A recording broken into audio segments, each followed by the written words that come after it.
नमस्कार मंडळी, पुन्हा एकदा आपल्या नवीन एका व्हिडिओमध्ये तुम्हा सगळ्यांचं खूप खूप मनापासून स्वागत. तर आज आपण तुम्ही थंबनेल पाहिलं अगदी बरोबर आहे, कांद्यामध्ये बेसनचे मिश्रण मिक्स करून खूप मस्त अगदी झटपट होणारी रेसिपी बनवतोय. बनवायला अतिशय साधी सोपी रेसिपी आहे आणि शिवाय बऱ्याच वेळा आपल्या घरामध्ये भाजीला काही नसतं किंवा भाजी असूनसुद्धा खाऊ नाही वाटत, तोंडाला चव नसते. अशा वेळी जर झटपट होणारी ही रेसिपी तुम्ही बनवून घरच्यांना खाऊ घातली आणि स्वतः जरी खाल्ली तर आठवड्यातून 3-4 वेळा तर नक्कीच बनवाल. कधी कधी तुम्ही रोजसुद्धा बनवून खाल, एवढी जबरदस्त होणारी रेसिपी आहे. यापूर्वी तुम्ही कधी ही रेसिपी बनवली की नाही मला नक्की कमेंट करून सांगा. रेसिपी आवडली तर व्हिडिओला एक लाईक आणि चॅनलला सबस्क्राईब करायला अजिबात विसरू नका. तर इथे सुरुवातीला कोथिंबीर घेतली, नंतर मिरच्या घेतल्या आणि कांदे घेतलेले आहेत 2.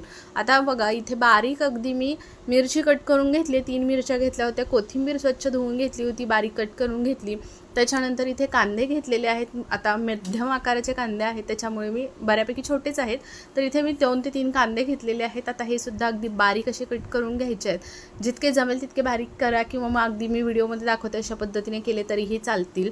आता इथे मी जी सुरी वापरते याची क्वालिटी ना खरंच खूप भारी आहे. जर तुम्हाला घ्यायची असेल तर प्रोडक्ट मी टॅग करते किंवा डिस्क्रिप्शनमध्ये याची लिंक देते, तुम्ही नक्की इथे बघू शकता आणि तुम्हाला जर ऑर्डर करायची असेल तर ऑर्डर करू शकता. तर कांदे चिरून घेतले, इथे सर्व जिन्नस आपले तयार झालेले आहेत. लगेचच लसूण पाकळ्यासुद्धा मी इथे 8 ते 9 लसूण पाकळ्या घेतलेल्या आहेत. आता इथे ना तुम्ही बऱ्यापैकी जास्तच लसूण पाकळ्या घ्या. जितकं जास्त लसूण पाकळ्या वापरशील तेवढा पदार्थ आपला खूप भारी आणि चवीला एक नंबर होणार आहे. तर इथे ठेचून घेतल्या लसूणसुद्धा. आता चिरून घेतला तरीही चालेल, काही हरकत नाही, पण ठेचून घेतला की चव जरा बऱ्यापैकी मस्त लागते. आता बघा तव्यावरती आपल्याला काय करायचं आहे, बेसन घालून घ्यायचं आहे. आता अर्धी वाटी इतकं बेसन मी छान चाळून घेतलेलं आहे. आता इथे अजिबात तेल वगैरे किंवा तूप वगैरे घालायची गरज नाही, कोरडं बेसन आपल्याला भाजून घ्यायचं आहे बरं का. तर इथे मध्यम आचेवरती आपल्याला भाजून घ्यायचं आहे. 3 ते 4 मिनटं व्यवस्थित असं परतून घ्यायचं. बेसन अजिबात कुठेही आपल्याला खरपवायचं नाही आहे किंवा मग अजिबात लालसरसुद्धा करायचं नाही. थोडासा हलकासा स्मेल यायला लागला आणि आपल्याला माहिती पडलं की थोडासा कलर चेंज झाला आहे की लगेच आपल्याला हे बेसन काढून घ्यायचं आहे. तर याचा कच्चापणा पूर्ण दूर होतो या बेसनमधील आणि मॉइश्चर असेल तर मॉइश्चर पण बऱ्यापैकी कमी होतं. तर यासाठी आपल्याला इथे बेसन व्यवस्थित भाजून घ्यायचं आहे. बेसन भाजून घेतलं की लगेचच आपल्याला एका बाउलमध्ये काढून घ्यायचं आणि पहा इथे याच्यावरती आपल्याला अर्धी वाटी बेसन होतं, त्याच्यामुळे अर्धी वाटीच आपल्याला याच्यामध्ये पाणी टाकायचं आहे. आता मी ना इथे 2 माणसांसाठी म्हणजे अगदी छोट्या भुकेसाठी 2 माणसांसाठी बनवते, त्याच्यामुळे मी इथे एवढी क्वांटिटी वापरलेली आहे. जर तुम्हाला जास्त लोकांसाठी बनवायचं असेल तर तुम्ही सर्वच जिन्नस थोड्या जास्त प्रमाणामध्ये वापरू शकतात. तर इथे घोळ छान पाणी घालून बनवून घेतला, त्याच्यामध्ये थोडीशी चिमूटभर हळद टाकली आणि व्यवस्थित असं गाठी गुठळ्या मोडून अगदी एकसंध मिश्रण तयार करून घ्यायचं आहे. तर इथे पाहू शकता व्यवस्थित मिश्रण तयार करून घेतलं, गाठी गुठळ्या मोडल्या आणि कलरसुद्धा हळद घातल्यामुळे छान आलेला आहे. लगेच पॅन गरम करून घ्यायचा, त्याच्यामध्ये तेल घालून घ्यायचं. आता थोडंसं तेल ऑलरेडी पहिलं होतं त्याच्यामध्ये थोडं ॲड केलं. लगेच जिरं मोहरी घालून घ्यायची, खमंग फोडणी करायची आहे. त्याच्यामध्ये कढीपत्ता घालायचा, लसूण पाकळ्या ठेचून घेतलेल्या त्या घालायच्या, मिरची कट करून घेतली होती आपण ती घालून घ्यायची आणि कांदा घालून घ्यायचा, जो की आपण 2 कांदे बारीक कट करून घेतले होते ते. आता ना आपल्याला हे छान अगदी व्यवस्थित असं परतवून घ्यायचं आहे. अगदी कांद्याचा कच्चापणा पूर्णपणे दूर होईपर्यंत आणि लालसर रंगावरती कांदा भाजेपर्यंत व्यवस्थित असं परतून घ्यायचं. लसूणचा जो कच्चापणा असतो तो पण बऱ्यापैकी कमी झाला पाहिजे.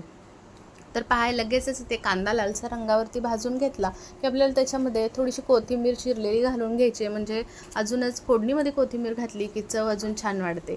तर आता लगेच त्याच्यामध्ये काही बेसिक मसाले सुके घालायचे आहेत. हळद पावडर, धणा पावडर, गरम मसाला आणि मिरची पावडर. तर आता मिरची सुरुवातीला वापरले, त्याच्यामुळे मिरची पावडर तुमच्या तिखटानुसार अंदाजाने कमी जास्त तुम्ही इथे करू शकतात. तर इथे मिरची पावडर मी अर्धा चम्मच वापरलेली आहे आणि व्यवस्थित अगदी मिक्स करून घ्यायचं. छान तेल सुटलं मसाल्यांना की नंतर आपल्याला त्याच्यामध्ये चवीपुरतं मीठ घालून घ्यायचं आहे आणि परत एक वेळा छान मिक्स करून घ्यायचं. आणि जो आपण आता बेसनचा घोळ बनवून ठेवला होता तो बेसनचा घोळ आपल्याला याच्यावरती घालून घ्यायचा आहे. तर सगळं मिश्रण याच्यामध्ये काढून घ्यायचं. आता अजिबात याच्यामध्ये एक्स्ट्राचं काही पाणी वगैरे घालायचं नाही. जे सुरुवातीला आपण घोळ बनवण्यासाठी जितकं पाणी वापरलं होतं तितकंच पुरेसं आहे, याच्यामध्ये एक्स्ट्राचं काही पाणी वापरायचं नाही आहे. तर इथे व्यवस्थित मिक्स करून घ्यायचं. अगदी पाहू शकता आपण नेहमी जी अंड्याची बुर्जी वगैरे बनवतो ते सुद्धा चिकन मटनसुद्धा याच्यापुढे फेल आहे. अंड्याची बुर्जीसुद्धा फेल आहे. एवढी जबरदस्त लागते ही बेसनची बुर्जी. मी तर याला बेसनची बुर्जी नाव दिले. तुम्ही काय द्याल हे मला नक्की कमेंट करून सांगा. तर व्यवस्थित मिक्स करून घ्यायचं, कोथिंबीर घालायची, झाकण ठेवून 3-4 मिनटं वाफवून घ्यायचं. आणि हे अशा पद्धतीने वाफवून घेतलं की याचा पूर्णपणे कच्चापणा बेसनचा दूर होतो आणि एवढी खमंग अशी मस्त टेस्ट येते. खायलासुद्धा असं थोडंसं करपट छान लागतं, कुरकुरीत अशी चव येते. आणि ना आता हे सर्व परत एक वेळा पहिले 3 मिनटं वाफवून घेतल्यानंतर परत आपल्याला छान अगदी चमच्याच्या मदतीने व्यवस्थित हे मिश्रण सगळं फोडून घ्यायचं आहे. आणि परत 2 ते 3 मिनटं आपल्याला व्यवस्थित फोडून घेतल्यानंतर झाकण ठेवून परत एक वेळा छान असं वाफवून घ्यायचं आहे मध्यम आचेवरती. तर आता फोडून घेतलं, झाकण ठेवून 2-3 मिनटं वाफवून घेऊया. तोपर्यंत मला सांगा, आपल्या चॅनलवरती अजून कोणी नवीन असेल आणि सबस्क्राईब केलं नसेल तर नक्की चॅनलला सबस्क्राईब करा आणि सोबतचं बेल आयकॉन दाबा. म्हणजे माझे छान छान व्हिडिओ जेव्हा कधी मी अपलोड करेन तर तेव्हा तुम्हाला त्याचं नोटिफिकेशन येईल आणि माझे कोणतेही व्हिडिओ तुम्ही मिस करणार नाही. तर इथे पहा, व्यवस्थित अगदी आपलं हे मिश्रण आता तयार झालेलं आहे.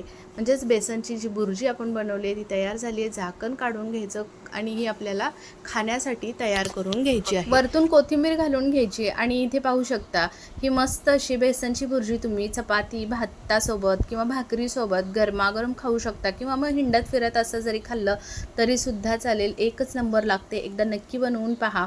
जेव्हा कधी भाजीला काही नसतं किंवा भाजी असूनसुद्धा खाऊ नाही वाटत, तोंडाला चव नसते, तेव्हा नक्की बनवा. घरातल्यांना खूप जास्त आवडेल. घरातले सुद्धा तुमचं कौतुक केल्याशिवाय राहणारच नाहीत. एवढी जबरदस्त लागते. कशी वाटली रेसिपी मला कमेंट करून सांगा. रेसिपी जरासुद्धा आवडली असेल तर व्हिडिओला एक लाईक आणि चॅनलला सबस्क्राईब करायला विसरू नका. आता आपली ही रेसिपी जास्तीत जास्त लोकांपर्यंत शेअर करा.